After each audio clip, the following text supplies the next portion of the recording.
Hello my friends, my name is Dinesh Kumar and you are watching my channel business.com।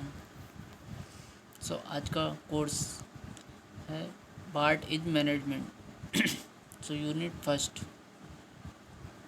In this introductory unit, you will begin your exploration of the practice of management. In human society, there has always been a need for some degree of management in order to organize the efforts of individual or the common and individual good.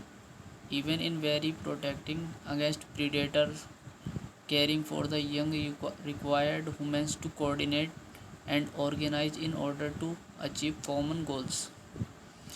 इसका हिंदी में अर्थ है, इस परिचयात्मक इकाई में आप प्रबंधन के अभ्यास की अपनी खोज शुरू करेंगे।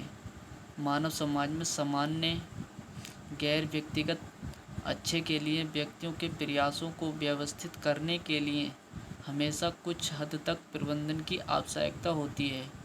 यहाँ तक कि बहुत ही आदिम समय में भोजन इकट्ठा करना, शिकारियों से रक्षा करना और सामान्य लक्ष्यों को प्राप्त करने के लिए युवा आवश्यक मनुष्य को समन्वय और व्यवस्थित करना।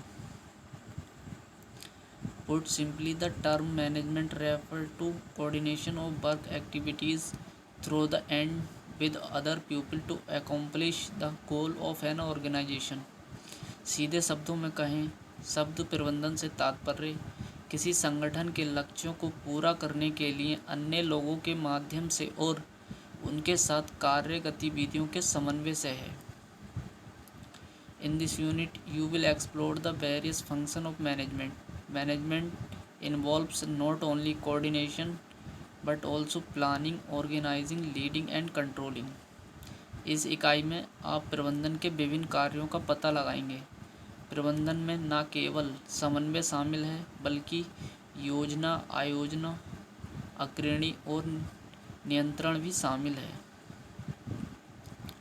Over the years, the common definition of management has become less specific as managerial functions have come to include staffing, directing and reporting। In modern companies, there are fewer layers of management as today's organizations rely instead on the delegation of responsibilities and authorities in order to achieve goals। वर्षों से प्रबंधन की आम परिभाषा कम विशिष्ट हो गई है क्योंकि प्रबंधकीय कार्यों में स्टाफिंग, निर्देशन और रिपोर्टिंग शामिल है। आधुनिक कंपनियों में प्रबंधन की कम परतें हैं क्योंकि आज के संगठन लक्ष्यों को प्राप्त करने के लिए जिम्मेदारियों और प्राधिकरण के प्रतिनिधि मंडल पर भरोसा करते हैं। As a result, today's manager now speak in terms of leading or guiding people rather than giving instruction for every action। नतीजतन आज के प्रबंधक अब हर कार्रवाई के निर्देश देने के बजाय अग्रणी या मार्गदर्शक लोगों के संदर्भ में बोलते हैं।